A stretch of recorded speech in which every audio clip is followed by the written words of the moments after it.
Right, welcome back to another Conquest Corner. On this particular episode, I was kind of going back and forth of what I wanted to talk about because, okay, we know Heos is happening, actually, at time of recording, they're like 6, 7 hours ahead. I don't know exact time translation, so kind of nowish, or pretty soon to nowish, at least the first round. I don't know the particular structure that you're doing and all that, but that's happening pretty much now.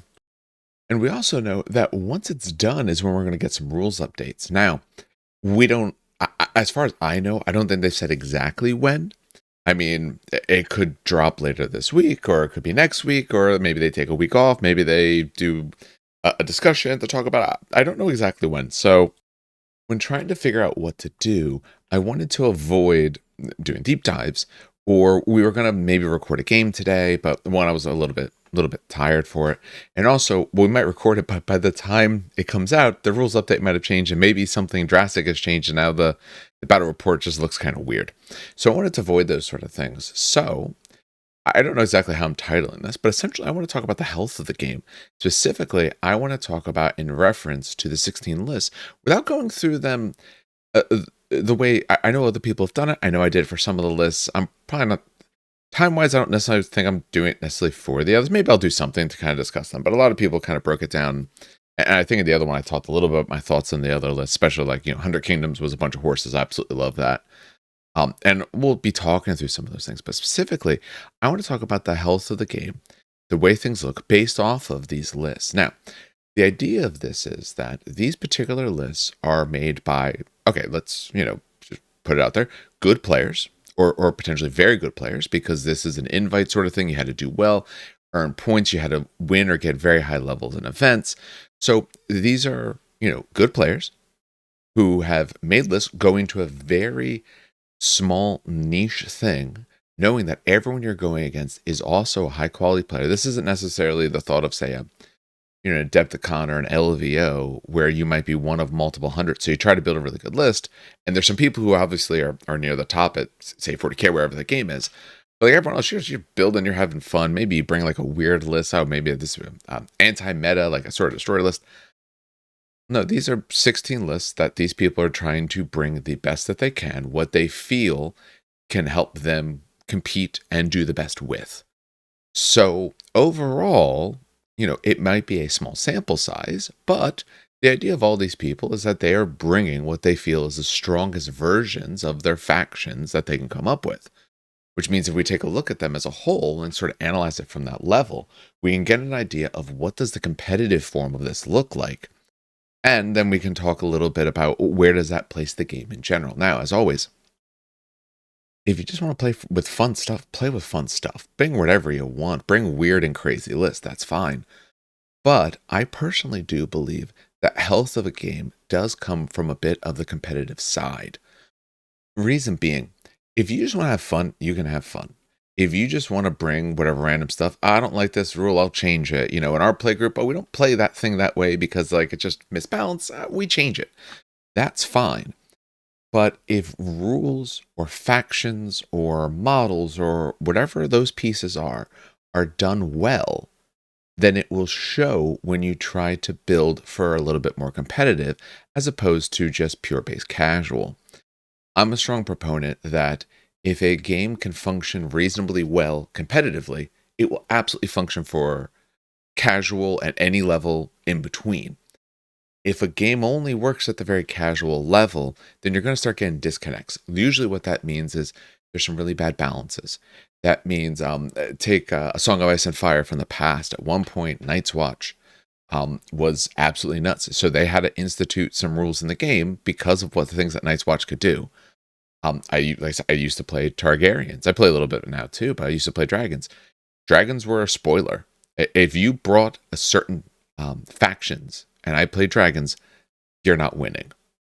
Short of something crazy happening because they're at nuts. But then again, to go against other factions, they kind of just hand it to me kind of thing. So like, yeah, if we're playing casual, it's one thing. But if I just want to bring a list, maybe if I'm a casual fun player, I don't necessarily know that my list is crazy or something like that. So you want those sort of balances. You want to feel that even if I'm playing at whatever level, I can bring the things I want and I can make a list that should gel okay, maybe I'm making better choices or worse choices, but I shouldn't feel like, oh, you picked that. Oh, why would you do that? That was a bad idea. Like, oh, you are handicapping yourself because of that. So I wanted to kind of view it from that sort of angle. Keep in mind, because hey, shilling is a thing. Keep in mind, if you're looking to pick up anything for Conquest, we do have a discount code in the show notes below. It's Terrain Kickers. There's a link there as well. You click on that, you save 10%. Especially, it's in the front of the house. The little fish gnome. I picked them up with the pumpkin. I was able to pick up one of those. I have one of those now. So hey, you can save some money when you pick up great looking models like that. The shark, I'm not too worried about. Like maybe. But the little pumpkin guy, absolutely love him. Absolutely love that sort of Halloween-y look. All right, so that's enough preamble. Let's get into this then. So what I did for this is I put together, so at the top, this is just a spreadsheet. I sat down for a while and I kind of put this together with some information that I kind of liked. I'm going to talk a little bit more than the information you see here, but I want to discuss this. So we did the overall faction breakdown. I talked about that before. We have one for Spires, Dweghome, and Nords. You have two for 100 Kingdoms, Old Dominion, and Sorcerer Kings. 3 city-states, and you got 4 Wadroon in this top 16. Now, as I mentioned in the other video, when we kind of take a look at this a little bit, there we go, just adjusted some windows. When you take a look at it a little bit, I don't know the players. And hey, if any of them see any of this, if they want to talk about it afterwards, would love to speak to someone about this and their experiences and all. I'll probably try to reach out and see if anyone gets back to me. But, my assumption is they played the faction they're most comfortable with, / the one they think can perform the best. I know, like I say, in my group, if I was competing in this and somehow didn't have terrible anxiety about flying, which I do, and apparently we might be doing some sort of family vacation where we need to fly next year, so we'll have to get that under control. But if I was doing that and I said, hey, you know what, I was going to bring this army that I like, oh, but they're in a bad place. I think they have their problems, or I don't have a list that I like for it. There's people around me. I could borrow some models. Like I could play effectively, at least that's maybe something I want. So I'm going to make a little bit of an assumption that the lists that they're playing here have both their selection in terms of strength and army that they want to play. So when you see 4 Wadroon, I have a feeling, okay, that means because Wadroon are reasonably strong, or at least they feel that they're reasonably strong. Sorry if the video stutters a little bit. Not entirely sure why that's happening, but I'll fix it later. I probably just got to clear out this computer a little bit. With all the recording stuff I do, it gets kind of full faster than I would like. So over, like I said before, a decent representation. Just discussing briefly, the 100 Kingdoms lists are a little bit more Cav focused. Spires list got big old group of like drones and some other pieces there, and taking like 2 packs of Leon and Avatara. Dweghome is what you would expect, double Helldrake with sorcerers. Nord's list, not running the big stuff. We're going to kind of see overall people just weren't running the big stuff in general. And I do want to discuss that because I think that's of interest, the fact that they weren't. Got some trolls, a bunch of bow chosen. Yeah, trolls, a bow chosen, and a Jotnar. Sorry, it does actually have one, a sea Jotnar. It does have one big boy. Wadroon, bit of a mix. Not really much in terms of dinosaurs other than Apex, and one person's got a Tontor. A lot of slingers, Braves, hunting, like hunting pack. Not hunting packs. What am I thinking of? Thinking of one of them, but it's not hunting pack. Raptor Riders, that's the main dinosaur that you really see. Old Dominion running bone golems, block of Praetorians, and then sprinkled to taste and flavor of the other things. City-states are running what you would think, some pretty big units of the units, the models that they take in terms of big units. Little bit, basically Talos, that's a big thing, and we're also seeing a lot of the chariots, or war chariots, I think is actually how they put them. And then you're seeing a little bit of different things, like a little bit of one of them has a Giba, another one has a Thorkitis. You're seeing large hoplite blocks, the sort of stuff that we expect to see. Sorcerer Kings, tons of Ifrit, which is what we would expect to see, and small units so they can get a lot of them on the board. So what I want to discuss is a few different pieces. One, I put down each faction here. I marked the number of characters they had, how many total activations. That includes character activations. So that's regiments and characters put together. So like if you look at one Wadroon list, okay, that means there was 8 regiment activations, 3 characters. How many they took at a min squad? So this counts regiments that are can be 3 plus or more stands. So if you're a monster or a character, I do not look at that whatsoever. How many brute they have, and if they happen to carry any monsters. So that means obviously then if we take the brute and the monsters and remove it from it, we can figure out how many infantry squads they end up having. So that's overall what I wanted to take a look at. Now, some of this is what we would expect. When we take a look at characters, we have put for each list, I didn't differentiate them per se. I did this in order. So the first like city-states list is the first city-states list when you look at the order they put them in. I wasn't too worried about that aspect, but when we take a look at, okay, the average amount of characters people took was 3. Overall, not surprising, because one, just to be able to get the options that you usually need about 3 characters. That tends to be a pretty common thing, because what characters can do for you or the buffs that they can give to certain regiments. I said / the regiment options that they can take. Yeah, that's pretty typical. We do see 2 spots of 4s. A Sorcerer King, which makes sense, of course. Sorcerer Kings want to do rituals. Rituals require more characters, so more characters makes rituals better. The other spot we see it is Spires. And for Spires, again, in my mind, it makes sense that if someone else is going to run extra, they are one. One, their models, in general, tend to have the ability to be on a cheaper side. For this particular one, they took the characters at a little bit heavier weight, I would say. But they can do that because the units tend to be a little cheaper. So in like that one particular list, you have a Biomancer sitting at 170 because of the different mutations and masteries put on him. You have a High Clone Executor sitting at 160 because of the tactics and masteries put on him. That kind of thing. But they can fit it. I think in that list particularly, you're looking at it because you have 2 very specialized units. You have a Biomancer and a Ferromancer that can buff pieces of the army, work in very particular ways, but they also don't necessarily able to take other units that you may want. You're going to want, say, Lineage Highborns or Lineage Prideborns to be able to take your Avatar-style units.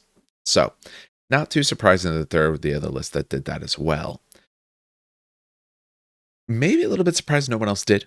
I think there's some spots for that. And there was only 2 spots where they took 2, and both of them were in city-states.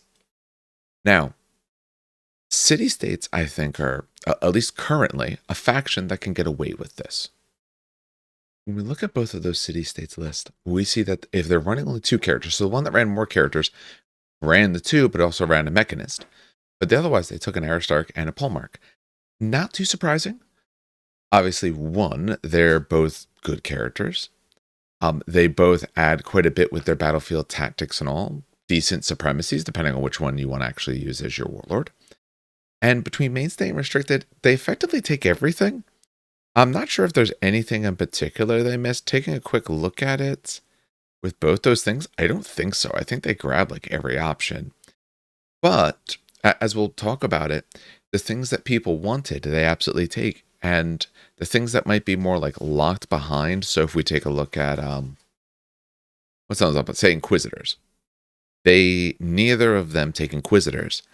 Your Mechanist does, right? Yeah, your Mechanist takes them as restricted, but you didn't need an Eidolon because you weren't really running Inquisitors, and we'll talk about that in a moment. So it kind of shows the fact that, and notice by their activation total, they're all about the same number of activations with those, so they're able to get an extra regiment or an extra regiment type piece, and we're going to see that it ended up effectively being War Chariots. So I find it very interesting that most people are at 3. There's a little bit into the 4 where it's either required or in my mind, almost required. My current Sorcerer King list doesn't run 4, it runs 3. I can never imagine less than that. But most people didn't even, as far as we know, look at less than 3. And I think that's a lot of the options that city-states can fit in. So when we take a look at activations, the average activation is just about 11. And we see it varies effectively from a low of 10. No one went single digits. Since the average was 3, everyone in general had at least 7 regiments. Or in actuality, everyone had at least 7 actual regiments. Typical number of regiments was actually closer to 8.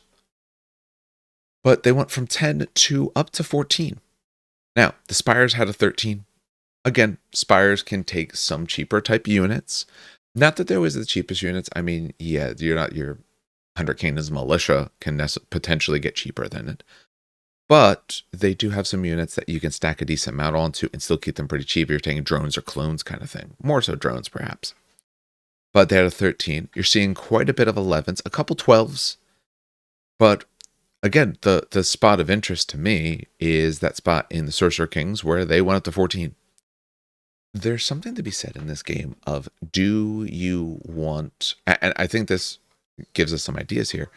How many activations do you want? Are you trying to ever have that round bonus?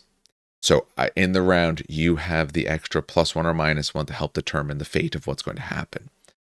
I find in this game around turns 4, 5, or 6, those are the turns you really want to have control in that dice roll.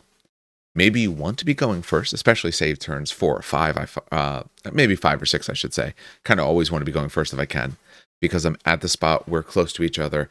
I really want to be able to hit their unit before they hit me, or charge us, whatever it may be. There's something I want to do before the opponent can enforce their will on me. Or in potentially maybe one of the later rounds, I kind of want to be able to delay, or maybe an early round delay. So there's that balancing act of, do you take more activations, knowing that if you're taking more, you're less likely to go early? Or do you try to cram it in a little bit earlier to try to maximize that bit? And you have at least one, really 2 lists, the Spires at 13, but the other Sorcerer Kings list at 14, where no, you're just giving up the fact that you will probably win the roll. Again, it's still not impossible because they're only getting a +1 or -1 to it, so you can still get it. But you're giving up the ghost on that you're trying for it. If you get it, great. But you're probably just banking on or having to plan that you will not have it. Especially with that particular list, because now you're talking about getting some rituals in there. Not surprising at some point if that list could actually be up to, like, say, 16 activations. So if you want to play the delay game, great at delaying. But your opponent's going to be able to choose when they're going first kind of thing, more likely than not. So I'm curious, does anyone play? So anyone who's listening to this, does anyone play at less than 10 activations? Notice even 10 is not too common. You got a Wadroon at 10, 100 Kingdoms at 10, but horses take up a lot of points. An Old Dominion at 10. Old Dominion have some ways to take up some big points. Yeah, check the Old Dominion list that's 10 activations has 2 like 5 packs of Bone Golem, so those alone are just eating up some points. What else do you have at 10? And you have a City-States, but we talked about how City-States, we're going to see that list because there's some Chariots at Talos. So obviously, surprisingly enough, not the 2 Talos, but take some bigger units and all. But 11 absolutely is not only the average, the most typical entry. So we're seeing 11 seems to be where people fit. A little bit tougher to get to 12. Notice there's very few 12s. There's only 2 12s. And then you have sort of the outliers above that. You only have a little bit below. So it's probably, it's 11.125. But that's a little bit skewed because you have a 13 and a 14. In reality, it's probably more between 10 and 11. So that seems to be at least currently what people are seeing as the sweet spot for number activations, between how many units you want to have, how much control and board presence you want to have as well. So, decent thing to look at. Next thing we're taking a look at is Min Squad. So this is effectively looking at how many squads did they take the base 3 of. They didn't add anything to. And what we see is on average, and this average is much more skewed, just so people know, again, this is a small data set, so I understand the statistics don't fit fully, but I do find some concept. This is the one that's probably the most skewed. I'll put that in terms of the numbers, with about 4. And you'll notice some people have it, but again, it's kind of skewed. You have a Sorcerer King that had effectively every squad at min size. When you take a look at the Nord list or the Spires list, almost every squad at that min size, other than about one thing. Obviously, in the Spires, you're looking at like a unit of drones kind of piece. You're looking at the 100 Kingdoms, potentially having almost everything at min, but hey, it's a bunch of horses. Horses at min is nothing bad with it. The other one took a little bit bigger horses, bigger horse units like fours. So the thing I found interesting about this when I was going through these was, and again, we're removing brute, cav options and monsters. So we look at, say, this first entry and characters. So you're looking at 5, 6, 7, 10 sort of things. So you're not actually looking at many pieces there.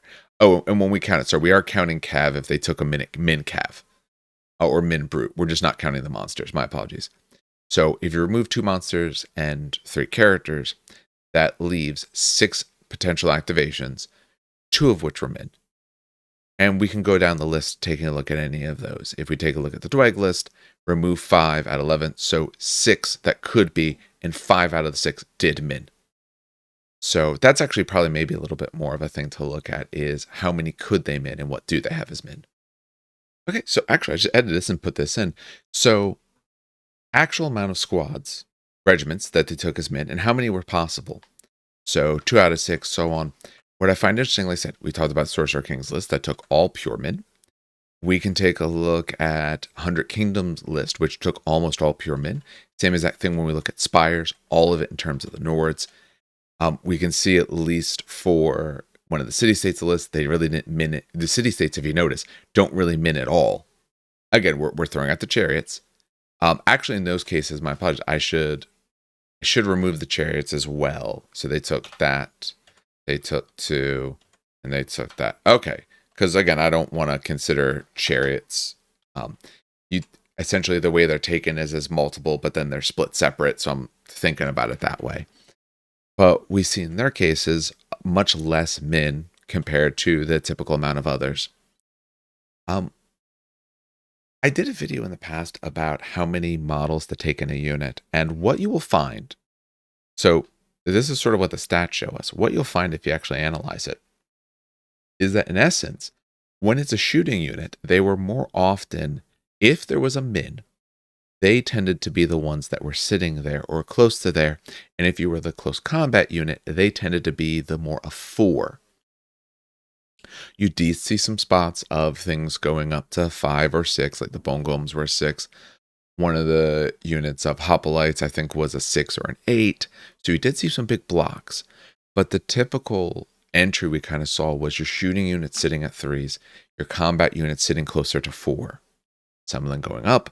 We see that. Now, we know when you're talking about a combat unit, you might want that little bit extra survivability to make sure they don't go down. Although, you lose 3 in a shot, you're going to break and shatter, which is not any better than if you were a 3-pack. Technically, you save points because you save 1 stand worth.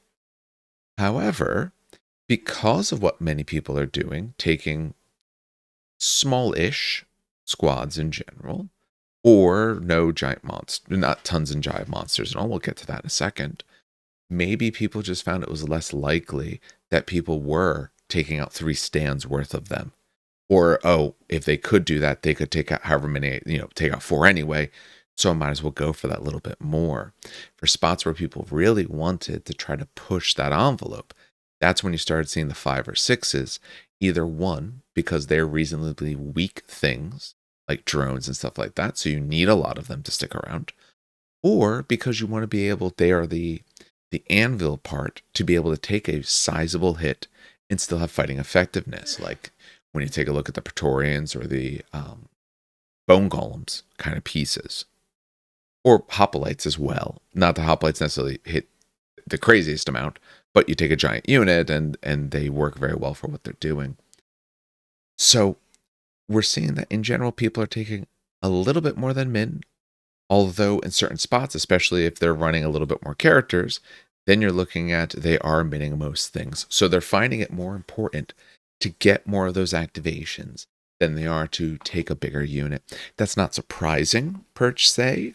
I do find it very interesting. I'm not necessarily sure I'm surprised by it, because we see things where, okay, you want board presence. You have a 4 by 6 foot board to fill. You have, I don't know, 3 to maybe even 6 objectives to get onto. You have several things to destroy. You have a lot to work with. because of all those things, yeah, you want to be able to have board presence. You need units for that. Since the opponent's not going to be able to gauge everything at once, if you have a little 3-pack of, say, some Efreet, maybe they don't get into combat for a while. Oh, they'll grab me objective over here, and if you start getting close, I'll come and get you kind of piece. So when we take a look at Brute and Cav, this I find much more interesting. You're going to notice in general, exceedingly low Brute, but Cav or Chariot for the armies that can take it, so city-states, very, very high. Of particular interest, you'll notice, as I put down here, it's almost purely Cav, except when you look at Sorcerer Kings, who don't have Cav, and effectively right now for our army, Efreets or Jinn, mostly it was Efreets in these lists, but Efreet and Jinn are the strength of the army. I personally love my Rakshasa. My Mahut is actually in my car right now. I want to run those. I'm running those. I don't care good or bad. I think they are good, but I'm running those either way. But you'll notice they didn't take any of the monsters, because that's, if you're trying to tee up to do the biggest, strongest list you can, I don't think that's where it comes from. But you'll notice they're the spots where it took a lot of brutes, because it's an army that, okay, you're either piddly normal guys, like then you're like, okay, shooting, good, of course. Otherwise, Roger Kerr, they're there because your character has to go into a unit. We don't really have the other base units yet. We know we're getting a different unit later. But for right now, everything else you have is effectively brute, so they have to. So they're a bit of an outlier. In terms of that, it makes sense why they're an outlier. But everyone else, you'll notice, other than the old Dominion lists, which were all bone golems, there wasn't brutes per se as much. Oh, actually, sorry, the Nord list. I didn't say brute. Oh, because trolls are infantry, not brute. Okay, yeah, they're infantry, but they're a little bit more than infantry per se. But you'll notice no one else took any. Brutes were very, very unpopular, except in the army where brutes are the army. Or I would even say in Old Dominion, again, that's kind of an army where brutes are a decent portion of the army. Oh, actually, I think in one of the Old Dominion lists, I might have even missed one with a Carotid unit. So one of those actually might be a 3. I do believe. Yeah, the one list, it was a Bone Golem and a Carotid unit. And for the Spires, it's the Cav, but it's the Onin Avatara. So they're Cav. You could, however you want to kind of split it. They're definitely as Cav, but they fit more the brute stat line. But we'll notice everyone else, they took their Cav options or Cav type options. So, you have a lot of Raptor Riders in the Wadroon. Pretty much all of this is Raptor Riders. When you're looking at 100 Kingdoms, so if we swap over to that, you're looking at if you're looking at those, you're looking at Seal Temple and Ashen Dawn. Those are the ones that people took. They essentially avoided the others, or mostly avoided it. The only thing you're varying is how much, say, in terms of the Wadroon. These nodes are very, very similar. And again, I think 100 Kingdoms, their best thing is their horses. It's also the most fun. You notice for the city-states, okay, they do have a brute unit now when you're looking at Inquisitors, but they really went chariot heavy. They went 3 chariots or 2 chariots. So it shows us that chariots for them are currently effectively very, very good. I don't want to get too much detail into why for some of this stuff, because it might change. Once we see those changes, then we can come back and take a look and, how does this change? What do we think might be different? But effectively, good platforms get decent bonuses that work well related to their mobility and their movement of where they can position themselves, and reasonably cheap. But you're seeing that brutes really weren't a thing at all. And pretty much all these armies have them. Not everyone. Okay, 100 Kingdoms, fine. But most of the other spots do have them. And overall, decent options in most of those sort of things, but they really weren't taking them. So what I thought was really interesting about this is, is the issue of maybe why you're not taking the brutes, or why these particular players kind of shied away from it, because the other options are just so much better in terms of, say, is it points? Is it terms of, survivability? Is it punch? What actually is it? And my guess would be that for pound, when you make the consideration of what do you get out of it, is that the brute, you're putting a few too many points in for the investment that you get out, whereas opposed to your infantry squad, or if you want your heavier thing, taking a cav style unit can get you more. Often, if you're looking at cav, you're looking at a lot better mobility. You might be looking at maybe more impact or whatever else it may be. But we're seeing that that was the trend. So cav is very strong right now. Brutes, unfortunately, if you're trying to play very well, it doesn't really seem to be there. The other thing we don't really see much of, I would say overall, perhaps, is monsters, or a variety of monsters. Every Wadroon other than one, because one took a Tontor, everyone else took an Apex, and two of them took two Apex. So that tells us, unsurprising, Apex are very, very good. An Apex Predator, character on it or not, it definitely has some strength. You put characters on it, and if we take a look at this, we do see, I think at least one of them put on a character. Matrix on them are pretty common. But even if not, you're looking at 190 points, 15 wounds, 11 attacks, cleave 2 with a clash of 3, it impacts, Fiend Hunter, so it's good against the other big things. You're a cheaper monster that has a good profile and a decent move. So very clear that they're popular. Tontor, love that it's in there. Best Tontors are great. Sorcerer Kings, no one took any Rakshasa, no one took any Mahuts. 100 Kingdoms, they don't get their monster yet. Old Dominion, neither list were the lady, so not too surprising. Dweg was 2 Hellbringers. Dweg right now, if you're playing super competitive, Sorcerer Hellbringer combo is probably where it's at, and it's kind of a shame to an extent that if you're trying to go straight to the top, that's probably what you're going with. I don't want to say mono, but you kind of want to start there and then kind of go from that. We can see the city-states Talos. They have a Promethean, they have a Festin. Nope, it's all Talos. So, does that tell us the Talos is maybe a little bit much for what it does right now? Is the Talos maybe a little bit too good? Or is it the other ones are just not quite enough? Because it's not points there. The other ones are actually a little bit cheaper, but the Talos is a little bit more. Now, it could be people just paying up their Talos and want to play them because they're kind of fun and cool. But that's what you're seeing. You're not seeing the other potential options. Spires didn't take Abomination. That's not surprising. Nor did they take a Siegebreaker, but that's fine. Not everyone loves a Siegebreaker. I do. And Nords of the various Jotunars, see Jotunar. So you're seeing actually very little in terms of large monsters. Now, monsters, I feel they've tried to buff this, I think, a little bit. And maybe it needs a little bit more. But the big thing you find with monsters is you're spending in general, a lot of points, more than, say, a 3-pack of whatever other decent fighting or good fighting unit you have, for probably some more wounds. But overall, you're just as effective until you go down, but you're more likely, in general, to go down. So when we take a look at, say, a Rakshasa, it doesn't lose attacks until it's gone, but it's not like its defenses are so much better than, say, Ifrits or something like that he's going to stick around for that much longer. And I'm putting more points into him for that. So he's got about the survivability at like 250 points of 170 point unit, but he's got more output. But effectively, also, we can talk about healing abilities and all that. But in general, just not quite as survivable in a way. Or in that case, if you want to bump it to that, you could add a standard to, now we're equal or comparable in points. I now have more wounds. I have more board presence, all those sort of things. By that point, I have more attacks. So,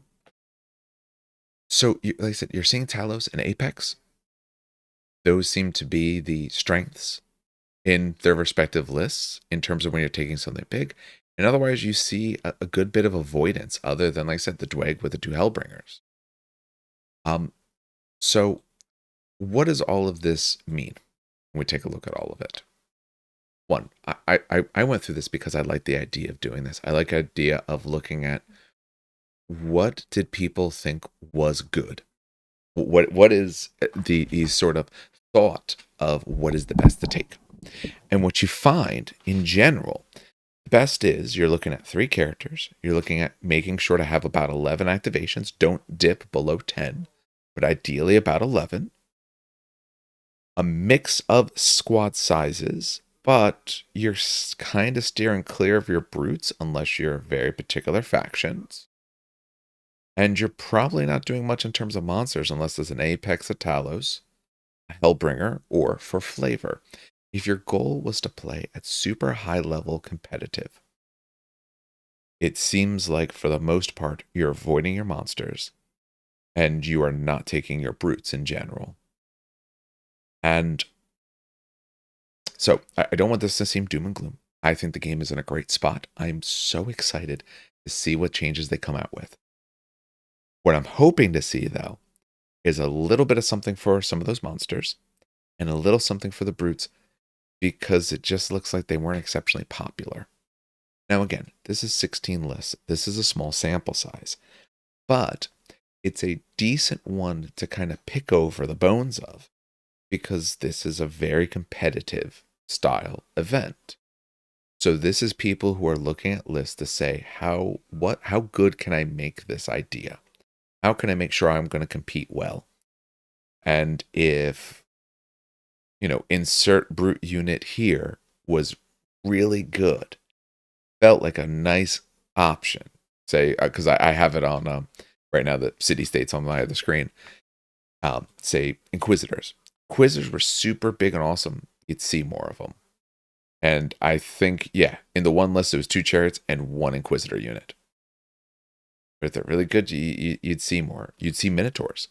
They did put Minotaurs in terms of the units as auxiliaries, but no actually pure Minotaur units. So it seems that people, if they could, avoided taking their brutes. I would love to see brutes be able to compete more. I love playing them. I love the sort of, larger than life type things. So monsters, brutes, those are what I really like. I'm very interested in the fact that depending on your faction, you went very min or not so min.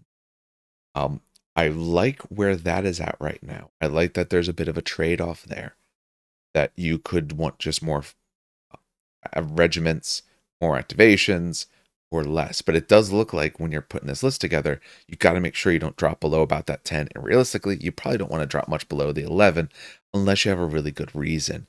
As we saw, there's a couple lists that went to 10, but we can make up really good reasons for why they did such a thing. Much more common, everyone's sitting at 11, and some people get into the 12 because they have something cheap enough to be able to get there. And getting above it, you're only looking at a couple of factions that are able to do that. So, what I will say overall, like I said, I do think the game is in a great spot. I'm absolutely very excited to see what sort of changes they do. I'm excited to record a game as soon as they do it. I'm painting up. I was just working on basing some Roger Kerr now. Going to work on more stuff maybe later tonight, if not tomorrow. I'm spending some of my time tomorrow doing all of that. I think you're going to see things sticking around 3 characters, about the same amount of activations, and my hope is brutes and monsters become a little bit more prevalent because I think they're just fun things that maybe we're not seeing at that sort of level. But always, let me know what it is that you think. What kind of things are you playing? If you're a person who tries to be a little bit more competitive with this, are you going with the trends that you see here? Are you avoiding those sorts of things? If, say, you're a 100 Kingdoms player, are you not taking some Cav? Or just, oh man, they're just too good, I got to throw those in. Wadroon, we see quite a bit. We say Apex. Are you a Wadroon player? Are you steering clear of the Apex Predator in all of its various forms because you want to do something else? Or you're running a bunch of other dinosaurs and all? I'm interested to see what kind of people they're doing. Now, again, like I said, if you're not planning to play super competitive, and I personally don't, I'm sure being there is a great experience. I personally don't think I would enjoy it because it just doesn't meld with me as a person. I think with both, a bit of anxiety and the high level of play, it's just not necessarily my sort of cup of tea. But since I try to play more for fun, even if I go to a tournament, I bring a bunch of variety of things. And I'm curious what other people are doing as well. This is not to say that competitive is the right way to play. It's not to say that casual is the right way to play. You play however you like. Play however your group likes to play. But I do think a decent amount of health of a game comes from, can you get a decent competitive balance? Because casuals won't necessarily realize if something is unbalanced. And then they're going to play and it's not going to go well. Because I bring an army, you bring an army, and it turns out we are way too lopsided. And how many times can we play that super lopsided game before we start losing interest? So you want that reasonably good competitive balance because it helps the whole rest of it trickle down. All right, well, if you enjoyed this, we obviously put out a variety of other content related to both Conquest and some other things. We're getting back to some more and more recordings as well. There'll be one of those out this week. There'll be some other stuff. There's going to be a bunch related to Conquest as soon as the new rules drop. And we're going to get back to talking about some 30K stuff. We talked yesterday about some ideas of exactly what we want to do with that. If you're interested in hearing about any other particular games or anything like that, do let us know. Put it in the comments below on YouTube. Tell me the sorts of things that you guys are interested to hear about and all of that. We'd love to make whatever people want to listen to because we just enjoy that aspect. And like I said, keep in mind, if you are looking to pick anything over Conquest, we have a discount code. You can save 10%. We also do a Patreon as well. I push the discount code more because then you get something out of it as well. We get something, but you guys get something as well. And I want to make, I like that as that mutual bit. Plus, I need to do more on the Patreon because I've just been bad about that lately because life's been a bit nuts. But it's better now. All right. Well, this has gone on for longer than I want, which happens to every single video I've ever made. So I do thank everyone who listened to the end. But otherwise, I'm happy everyone here at the show then has some good hobbying. It's a great gaming.